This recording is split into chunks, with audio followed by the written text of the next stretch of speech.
Welcome to Rasbangali channel. আমার channel আপনাদের স্বাগত। আজ করব একটি করলা পাতার রেসিপি।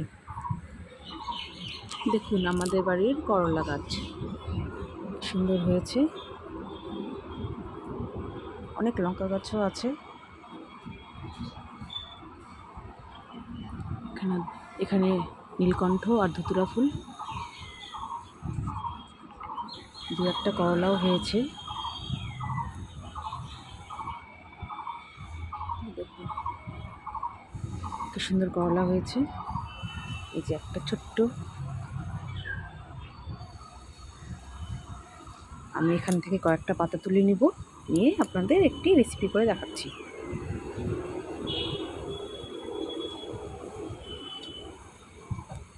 একদম কচি কচি পাতাগুলো তুলতে হবে, তাহলে বেশি ভালো লাগবে।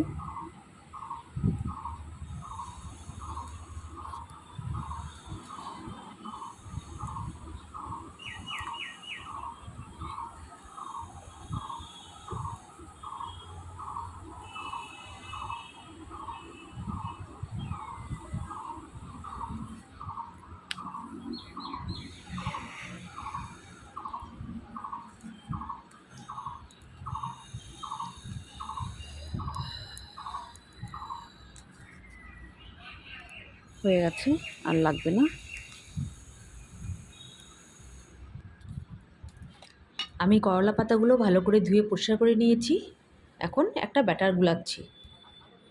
এখানে 4-5 চামচ আমি চালের গুঁড়া নিয়ে নিলাম। এটা আপনারা আপনাদের আন্দাজ মতন নেবেন, কারণ কে কতটা এই পাতা ব্যবস্থা করতে পারবেন সেই অনুযায়ী রান্না করা, যার জন্য আর কি। এখানে 4-5 চামচ বেসনও নিয়ে নিলাম।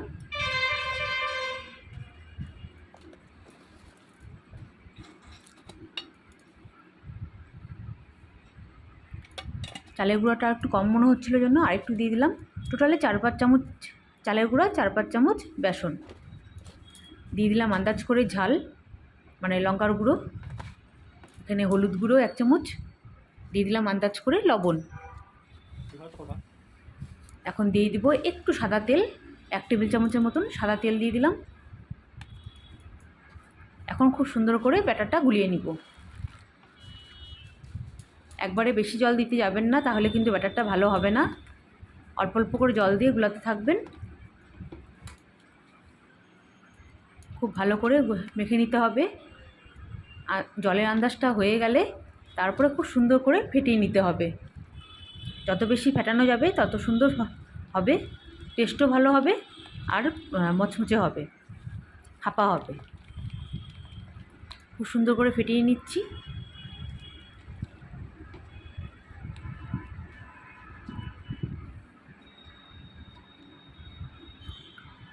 খুব ভালো করে ফেটানো হয়ে গেছে। এখন আমি দুটো করে পাতা একসঙ্গে করে নিয়ে তারপরে আমি এটাকে বড়া করব, কারণ পাতাগুলো খুবই পাতলা পাতলা হয়।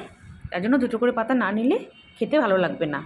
আর এই পাতাটা কিন্তু একটু তেতো তেতো হয়, হালকা তেতো ভাব হয়, কিন্তু খেতে খুব ভালো লাগে। ঠান্ডা হলে ভালো লাগবে না, ঠান্ডা হলে তেতোটা লাগবে বেশি। এই পাতাটা একটু গরম গরম খেলেই বেশি টেস্টও আসবে, খেতেও ভালো লাগবে। খুব সুন্দর করে ব্যাটারটা গুলানো হয়ে গেছে, খুব ভালো করে ফেটানো হয়ে গেছে। এখন আমি দেখিয়ে দিচ্ছি। ঠিক এরকম দুটো করে পাতা একসঙ্গে নেবেন, নিয়ে হালকা দুপাশে টিপ করে নিয়ে একটু ঝেড়ে নিতে হবে। হালকা এরকম একটু ঝেড়ে নিয়ে তারপরে তেলে দিয়ে দিতে হবে। আমি তেল বসিয়ে রেখেছিলাম, তেল গরম হয়ে গেছে। পাতাটা তুলে দেখাচ্ছি। দেখুন, দেওয়া মাত্র পাতাটা খুব খুব সুন্দরভাবে ছড়িয়ে যায় আর নিজের শেপে চলে আসে। পাতাটা ঠিক যেরকম শেপ, ঠিক সেই শেপেই চলে আসে। দেখতে খুব সুন্দর হয় আর খেতেও খুবই টেস্টি।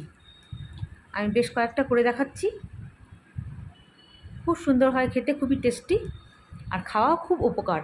করলা তো এমনিতেও খাওয়া খুব উপকার। করলা জুসও খায় মানুষে, করলা ভাজা খায়, করলা নানা রকম রেসিপি খায়।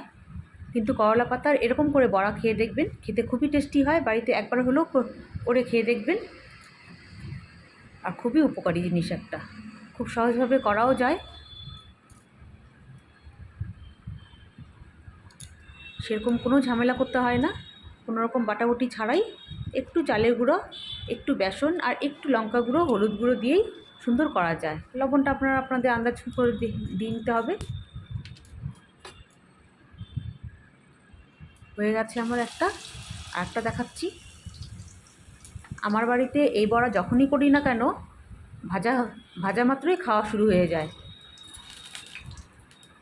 কারণ ঠান্ডা হলে যেহেতু তেতো লাগবে, তো যার জন্য সঙ্গে সঙ্গেই খাওয়া শুরু করে দেয়। আর এতটাই টেস্টি, এক একজন 4টা-5টা করে খেলেও মানে মন ভরে না।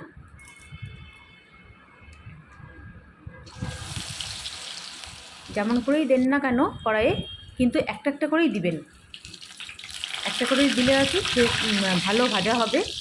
আর 2-3টা একসঙ্গে করে দিলে কিন্তু একটার সঙ্গে লেগে যাবে, এই শেপটা আসবে না, তাতে দেখতেও ভালো লাগবে না। হয়ে গেল আমার অনেক কয়টা পকোড়া। আমি এখন প্লেটিং করে দেখাচ্ছি। খুব সহজ রেসিপি। যদি রেসিপিটা ভালো লাগে please please please like share and comment করবেন, আর অবশ্যই সাবস্ক্রাইব করবেন প্লিজ, আপনাদের কাছে অনুরোধ রইল। আপনারা ভালো থাকুন, সুস্থ থাকুন। দেখা হবে নতুন অন্য কোনো ভিডিওর সঙ্গে। দেখুন খুব সুন্দর হয়েছে, একদম মুচমুচে, খেতে খুবই ভালো, না খেলে বুঝতে পারবেন না।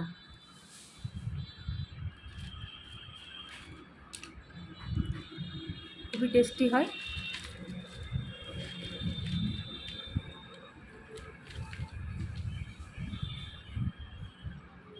হয়ে গেল আমার করলা পাতার রেসিপি। যদি রেসিপিটা ভালো লাগে প্লিজ প্লিজ প্লিজ একটি লাইক করে দিবেন।